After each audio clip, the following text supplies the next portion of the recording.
मुंबई भारत की आर्थिक राजधानी, 2 करोड़ से भी ज्यादा की आबादी वाला शहर, जहां पर 26 जुलाई 2005 को अब तक की सबसे ज्यादा बारिश गिरी।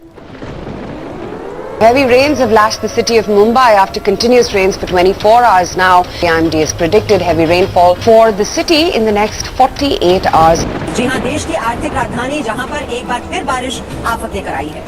मुंबई में भारी बारिश से कई जगहों पर सैलाब जैसे हालात हो गए हैं। बारिश में एक बार फिर माया नगरी थमने को मजबूर दिखाई देने लगी है। अगले 24 घंटे मुंबई के लिए और भारी पड़ सकते हैं। मौसम विभाग ने चेतावनी जारी करते हुए कई इलाकों में भारी बारिश की आशंका जताई। एन इनक्रेडिबल 944 मिलीमीटर की बारिश 24 घंटे में मुंबई पर गिरी, जिसकी वजह से पूरा शहर पानी पानी हो गया, बाढ़ की चपेट में आ गया। लाखों लोग अटके रहे, हजारों लोग मारे गए, लोकल ट्रेनें रुक गई, यातायात ठप हो गई, गाड़ियों की कतारें लगने लगी, घरों में पानी भरने लगा, लोग डूबने लगे, कुत्ते इधर उधर भागने लगे, बच्चों से लेकर बूढ़ों तक कोई भी 2-3 दिन तक घर न जा सका।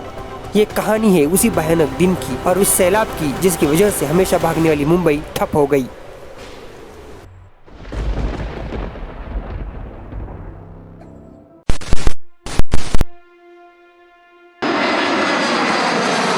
छब्बीस जुलाई 2005 का दिन किसी नॉर्मल मॉनसून डे की तरह मुंबई में शुरू हुआ। It was a dull cloudy day, जिसने आने वाले भयानक समय के बारे में किसी भी तरह की कोई पूर्व सूचना नहीं दी थी।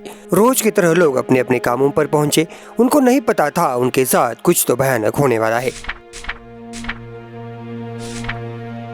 पश्चिमी मुंबई के अंधेरी इलाके में एक अनाथ आश्रम में करीब 100 बच्चे थे। वो लगभग 3 साल से लेकर 5 साल तक की उम्र के होंगे। कुछ बच्चे अपना रेगुलर रूटीन फॉलो कर रहे थे और कुछ बच्चे खेल रहे थे। इधर बच्चे खेल रहे थे और उधर उत्तरी मुंबई के ऊपर काले काले बड़े बड़े बादल जमा होने लगे। चारों ओर अंधेरा सा छा गया, मानो शाम हुई हो। किसी को कुछ भी समझ आए इससे पहले काले बादल फट गए और मुंबई में धुआंधार बारिश शुरू हो गई। पहले लगा नॉर्मल बारिश है, जैसे हमेशा होती है, हमेशा की तरह कुछ देर में बंद हो जाएगी, लेकिन नहीं। समय बढ़ता गया पर बारिश रुकी नहीं। 944 मिलीमीटर बारिश सिर्फ 24 घंटों में, रेगुलर मानसून डे से 20 गुना ज्यादा बारिश। जब तक बारिश रुकी तब तक लाखों लोग सैलाब में अटके रहे, 1000 से ज्यादा लोग मारे गए। उस दिन की यादें आज भी मुंबई के लोगों को रुलाती है। ये जो हुआ बहुत हॉरिबल केस था, बहुत गलत हुआ था। ठीक है, लाइफ में बहुत कुछ सीखना होता है। चलो, सब लोग लकी नहीं है, सब पॉजिटिव ये लिया कि दूसरा हैप्पी बर्थडे हो गया हमारा। उस दिन 1 बजे जब बारिश गिरने लगी तब इतनी तेज बारिश के आसार नहीं दिख रहे थे। इंडियन मेट्रोलॉजिकल डिपार्टमेंट जो क्लाउड फॉर्मेशन को मॉनिटर करता है, उन्होंने भी रडार पर दिख रहे मुंबई पर जमा हो रहे बादलों पर ज्यादा ध्यान नहीं दिया। लेकिन 2:30 बजते बजते IMD ऑफिशियल्स को समझ आ गया कि कुछ तो गड़बड़ है। उन्होंने देखा कि बादल बहुत बड़ा है और नॉर्दर्न मुंबई के ऊपर 30 स्क्वायर किलोमीटर तक फैला हुआ है।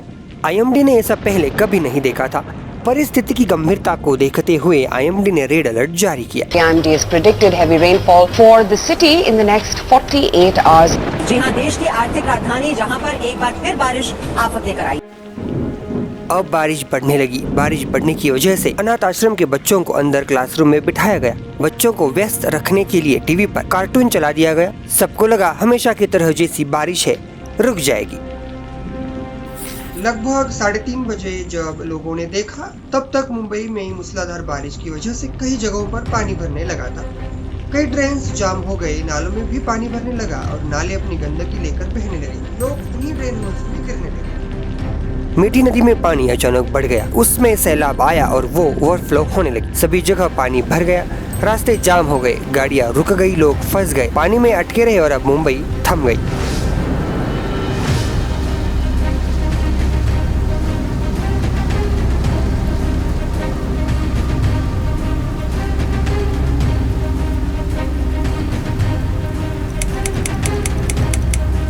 अनाथ आश्रम के क्लासरूम में जहाँ बच्चे टीवी पर कार्टून देख रहे थे, वहाँ भी पानी घुसने लगा। आधे घंटे में पानी घुटनों तक आ गया। जो लोग ट्रैफिक में अटके थे वो वहीं रुककर ट्रैफिक मूव होने का इंतजार करने लगे, लेकिन उन्हें नहीं पता था कि अब गाड़ियाँ हिलने वाली नहीं। मुंबई अब पूरी तरह से बंद पड़ गई थी। मीठी नदी जो मुंबई इंटरनेशनल एयरपोर्ट के पास बहती है, उसका पानी अब एयरपोर्ट में घुस गया। पूरा रनवे पानी के नीचे चला गया। इमरजेंसी को देखते हुए एयरपोर्ट अथॉरिटीज ने सारी फ्लाइट्स कैंसिल कर दी। लोग एयरपोर्ट पर ही अटके रहे, ना तो वो घर जा पा रहे थे और ना ही जहाँ जाने के लिए निकले थे वहाँ जा पा रहे थे। मुंबई में आने जाने वाले रास्ते पहले ही पानी भरने की वजह से ब्लॉक हो गए थे। अब फ्लाइट्स भी कैंसिल करनी पड़ी। ना कोई अंदर आ सकता था और ना ही कोई बाहर जा सकता था। अब मुंबई अकेली पड़ गई थी। पूरे देश से मुंबई का संपर्क टूट गया था। इधर अनाथाश्रम में बच्चे डरने लगे, डर कर रोने लगे। पानी तो बढ़ता ही जा रहा था, इसीलिए कुछ बच्चों को कॉट के ऊपर खड़ा किया गया और कुछ बच्चे खिड़की की ग्रिल को पकड़कर खड़े हो गए। सिचुएशन बड़ी गंभीर थी।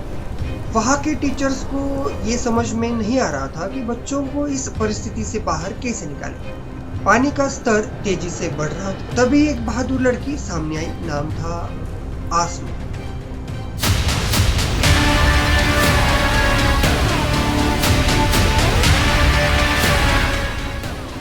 आसमा बच्चों को अपने कंधों पर उठाकर सामने वाली बिल्डिंग में लेके गई। एक टीचर ने आसमा का साथ दिया और सारे बच्चे सुरक्षित जगह पर पहुंच गए।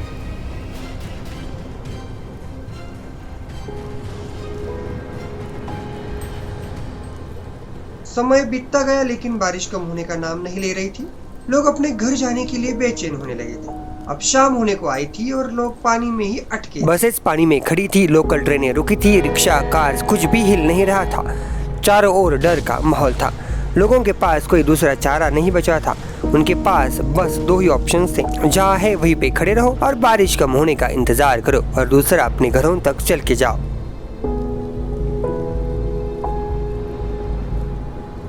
हजारों लोगों ने दूसरा रास्ता चुना और कई घर भी ना पहुंच पाए। Railway station, airports, buses, offices, कारें और यहाँ तक अपने खुद के घरों में लोग अटक गए थे, बेबस, बेसहारा, डरे हुए। मुंबई के रास्तों पर खड़ी गाड़ियों में भी पानी भरने लगा। लोग गाड़ियों के अंदर ही पानी में डूबने लगे। परिस्थिति को मद्देनजर रखते हुए मुंबई की इलेक्ट्रिसिटी को बंद कर दिया ताकि शॉर्ट सर्किट ना हो। अब पूरा शहर अंधेरे में था। सब कुछ बंद पड़ गया। बैंक्स बंद हो गए, एक्सचेंज बंद करने पड़े, यहाँ तक कि एटीएम सेवाएं भी बंद हो गई थी। मुंबई अब अंधेरे के चपेट में थी। हर तरफ बस घना अंधेरा, आशा की कोई किरण नहीं दिख रही थी। सुनाई दे रहा था तो केवल सन्नाटा, डर का सन्नाटा, मौत का सन्नाटा। इस सन्नाटे को चीरती हुई एक आवाज आई।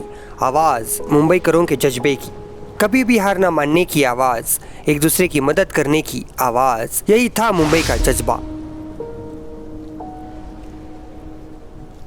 मुंबईकर कहते हैं मुंबई किसी के लिए नहीं रुकती, चाहे कुछ भी हो जाए। लेकिन 26 जुलाई 2005 को मुंबई पूरी तरह से डूब गई थी, रुक गई थी, हताश थी।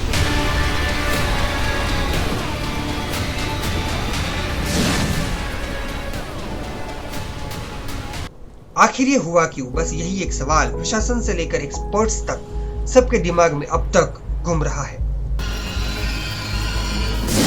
इस सब की शुरुआत 26 जुलाई की सुबह ही हो चुकी थी, जब मुंबई के ऊपर intense low pressure area develop हुआ, जिसकी वजह से मुंबई पर घने बादल छा गए। नॉर्मल मानसून के बादल 8 से 10 किलोमीटर की हाइट के होते हैं, लेकिन इस बार बादलों की हाइट लगभग 10 से 15 किलोमीटर थी और 30 स्क्वायर किलोमीटर तक ये बादल फैले हुए थे। इवेंचुअली ये बादल फट गए और मुंबई पानी पानी हो गई, पानी के अंदर समा गई। डॉक्टर जयंती नरेंद्रन, IMD की डेप्यूटी डायरेक्टर जनरल, कहती हैं कि उन्हें उनके रडार पर क्लाउड्स के हेवी फॉर्मेशन जरूर दिखा, लेकिन बारिश की इंटेंसिटी कितनी होगी बताने की तकनीक उनके पास अवेलेबल नहीं थी। We have different categories. Intensity wise, we give rainfall, heavy rainfall, very heavy rainfall. Very heavy rainfall, the upper ceiling is not given. That is the main problem. That is, heavy rainfall is anything, it could be anything more than 13 centimeters.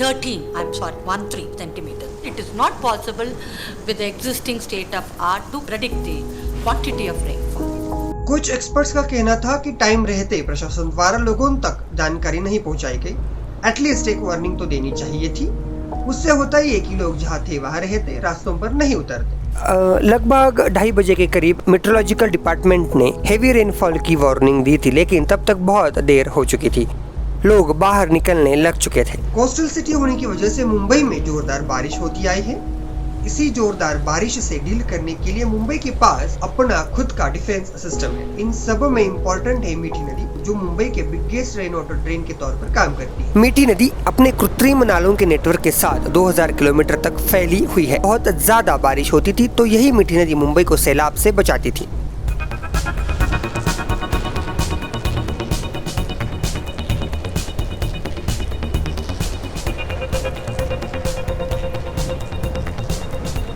उन्नीस 1985 में भी एक सैलाब आया था। उसके 3 साल बाद मुंबई के प्रशासन ने 1988 में यूके के वॉटसन और हॉक्सले इंटरनेशनल को अपॉइंट किया। उनका काम था मुंबई के 150 साल पुराने ड्रेनेज सिस्टम को स्टडी करके एक बेहतर एफिशिएंट ड्रेनेज सिस्टम का प्लान तैयार करना। उन्होंने मुंबई के ड्रेनेज सिस्टम को स्टडी करके एक प्लान बीएमसी के सामने रखा।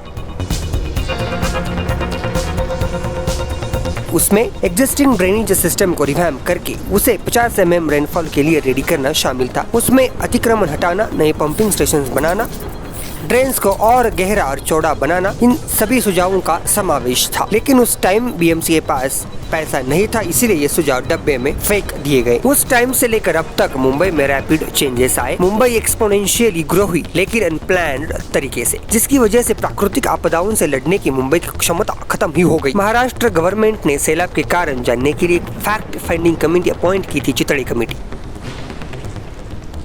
उन्होंने अपने स्टडी में यही पाया कि इस बाढ़ का मुख्य कारण था मुंबई की रैपिड डेवलपमेंट, एग्जिस्टिंग ड्रेन्स के ऊपर और आसपास का स्लम्स का इलीगल अतिक्रमण और मैंग्रोव के जंगलों की कटाई। जो भी नेचुरल सिस्टम मुंबई में थी, जो मुंबई को बाढ़ से बचाती थी, उसे डेवलपमेंट के नाम पर कम्प्लीटली डिस्ट्रॉय कर दिया गया है। मिठी रिवर में जो मैन मेड ब्लॉकेजेस बनाए गए थे, उनकी वजह से ही 2005 का सैलाब आया था। Blocked the mouth of the Methi River. We actually dammed it. We just took a lot of earth, we quarried land and earth, possibly from the national park, dumped it on it, destroyed the mouth of the river, and then left a little culvert so that the river could pass through. The end result was that while the rain fell as a normal rain, 200 millimeters, 300 millimeters, there was always a little flooding. But when it came to 900 plus, the river told us what the river would do to us if we disrespected it. People died. Mumbai में controversial Bandra Worli ceiling का construction हुआ। इसी Bandra Worli ceiling की वजह से मीठी नदी का मुंह कंस्ट्रिक्ट हो गया। अब मीठी नदी के पानी को समुद्र में जाने के लिए कम जगह बची थी। We had anticipated this. In fact, I was on the committee that suggested to them that this is a bad idea. We suggested that instead of doing these flyovers first, let's have public transport, let's have these footpaths, let's do this. As is the way of the world, we were ignored. Even now, I don't see the learnings. I read the newspapers, committees after committees, all designed to see that the commercial investments are still protected. But the river, is the river protected? No. बीते कुछ वर्षों से ही environmentalist like mister Bittu Sehgal Mithi नदी में हो रहे unnatural blockages का विरोध कर रहे हैं, लेकिन कुछ फायदा हो नहीं रहा। इसके विपरीत मीठी नदी के पास कंस्ट्रक्शन जोरों शोरों से बढ़ रहा है। मीठी नदी को नाले की तरह ट्रीट किया जा रहा है। मीठी नदी के पास एयरपोर्ट का कंस्ट्रक्शन किया गया। इस एयरपोर्ट को कंस्ट्रक्ट करने के लिए मीठी नदी को यहाँ से बेंड किया गया।